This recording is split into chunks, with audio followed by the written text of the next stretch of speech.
What's up, Acolyte Squad? My name is Prince, and I'm an urban acolyte, and I just finished watching the latest episode of The Mandalorian, The Jedi, and these are my thoughts after seeing the episode. This is not scripted. I got a few notes in front of me, and I'm going to tell you guys what I thought about the episode. I am going to talk about spoilers. I'm just going to lay it all out there. So if you haven't seen the episode yet, look, don't be crying in the comments, Prince, you just spoiled the episode. Hey man, peace out on the video and come back after you've seen it or whatever. But 5, 4, 3, 2, 1, I'm getting ready to just go with it. All right, so I didn't do a review of the previous episode, but I don't want to call that a filler because that episode set up a major plot point for what's going to be going on. But like I've always said from the beginning, the way I've always reviewed the episodes, I've always looked at it as three things, right? What is going on with Din Djarin, his hero's journey, his character development, what is going on with Baby Yoda. Actually, this is the first spoiler. We can't even call him Baby Yoda anymore. He's got a name. It's Grogu, right? So I'm calling him BG, Baby Grogu, till he grows up. Then he can be Big Grogu. I guess he'll still be BG, right? So I might as well just lay that out there right now. So Ahsoka Tano, she was at the Jedi Temple with Grogu. So what she tells Din Djarin is that Grogu was raised at the Jedi Temple on Coruscant. Many masters trained him because he was a youngling. He's not reached the point in his maturity where he was old enough to become a Padawan, is what it sounds like. At the end of the Clone Wars, when the Empire rose to power, he was hidden. At that point, someone took him from the temple. Now, people haven't had a chance to put out their theories and speculations. Did Yaddle take him and put him into hiding? Did Yoda send him into hiding? If you were asking me, well, Prince, out of those two, which do you think would be the most plausible? I would probably say, all right, maybe Yoda snatched him up on the way. You know, somebody hit him in the temple, or they found him stashed away somewhere, and Anakin missed him. Stormtroopers missed him. Not the stormtroopers, the clone troopers, the 501st, when they went in and killed everybody. It sounds like, Master Skywalker, what are we to do? Right? That Anakin didn't get all the younglings. And, it's totally plausible that Yoda could have, stashed Grogu somewhere on his way to Dagobah. Who knows? Maybe one day we'll get that story from a certain point of view. I don't know. Well, I'm pretty sure we'll get that story when Grogu can actually communicate with Din Djarin, because he can communicate with Ahsoka Tano. But the previous episode, I said that Din Djarin, his ship getting repaired, which got broken in a filler episode, because you can't listen to these people that have their inside sources on their podcasts and their YouTube channels, because it's evident to me that they don't know how to pay attention to the story, because the ship got damaged in the passenger episode. Din Djarin's on his way to Trask with Frog Lady, gets stopped by the rebellion, messes up the Razor Crest, right? And then the next step, after he gets to Trask, his ship is all messed up. Then he's got to stop off before he can go to Corvus and get the ship repaired. What happens there? Oh, we find out that Moff Gideon, his little stronghold base on Navarro, has actually been conducting some kind of experiment, injecting Baby Yoda's blood into test subjects, possibly to see if a blood transfusion can bestow force abilities or make someone force sensitive. I don't know, but no one has been surviving. They've they described them as hairless, disfigured humanoids floating lifelessly in the pale illumination of that test subject tank, right? Moff Gideon is doing something. We find out in the epilogue, he's doing something. He's got dark troopers wearing black armor resembling his own, right? So is Moff Gideon trying to lead a force sensitive army? Is he force sensitive? We don't know. But what did we find out? That while Din Djarin was having his ship repaired, a tracking device was planted on the Razor Crest. So that sets up something. Okay, I was really hoping that Moff Gideon didn't show up on Corvus when Din Djarin and Ahsoka Tano were freeing the city from this lady Morgan Elsbeth, who was actually played by Diana Lee Inosanto. That's why you need to be following the Kung Fu Nerd and not the Star Wars nerds, because what's the significance of Diana Lee Inosanto? Diana Lee Inosanto, Dan Inosanto, best friend and student of Bruce Lee. So Bruce Lee's goddaughter played this lady who's got a connection to Grand Admiral Thrawn.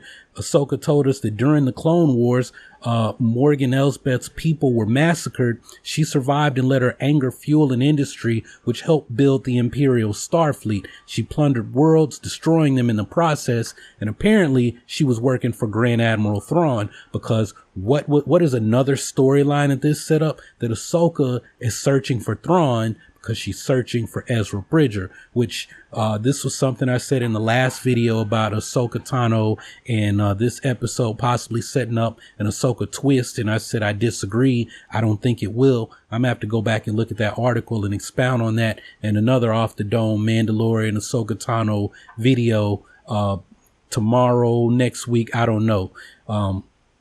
But this set up the search for Ezra Bridger. This set that up. What did 2 episodes ago, what did that set up? Moff Gideon, Bo-Katan, Kryze having a battle. Bo-Katan is trying to restore Mandalore. The restoration of Mandalore. That's a story that's being set up. Another story being set up. The search for Ezra Bridger. The previous episode set up what is this going on with Moff Gideon? What is he doing with experimenting on Baby Yoda's or Baby Grogu's blood? Right, I got to get out of the habit of calling him Baby Yoda. Grogu, Baby Grogu, experimenting on his blood with these test subjects. And what is Moff Gideon after? Who is he working for? Is he an independent agent? Right, they're talking about, when the new world, the new order comes into play. Right, if you go back and look at my Bloodline videos from 2016, or maybe, I don't know if I said this or not, but you had all of these people who were affiliated with the Empire that were doing all these things, raising their own little small armies, right? The Amoxin Warriors is an example that was in Bloodline, right? They were raising small armies to combat the New Republic, but they were all secretly working for the First Order. And now that we know it, maybe they were actually taking their orders from Palpatine himself, the Final Order, who was on Exegol, who we knew nothing about 4 years ago, right? So this story could be connected to the bigger story of Palpatine, the Final Order, as far as what Moff Gideon is doing, right? I've thought I'm kind of blowing my load here, but I'm not. I'm just, these off the dome discussions, talks. I just lay it all out there. And then if I want to come back later, if you guys want me to, then I can actually dive into some of the points and issues that I bring up in these videos.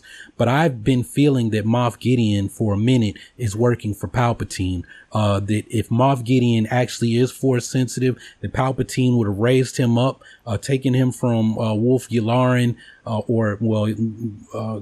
Colonel Yularen died on the Death Star, right? But if Moff Gideon somehow is Force sensitive and was never trained by the Jedi, never taken by the Jedi, maybe he was raised on a planet in the Outer Rim, right? Because he doesn't have an Imperial accent, which means he's not from the core worlds.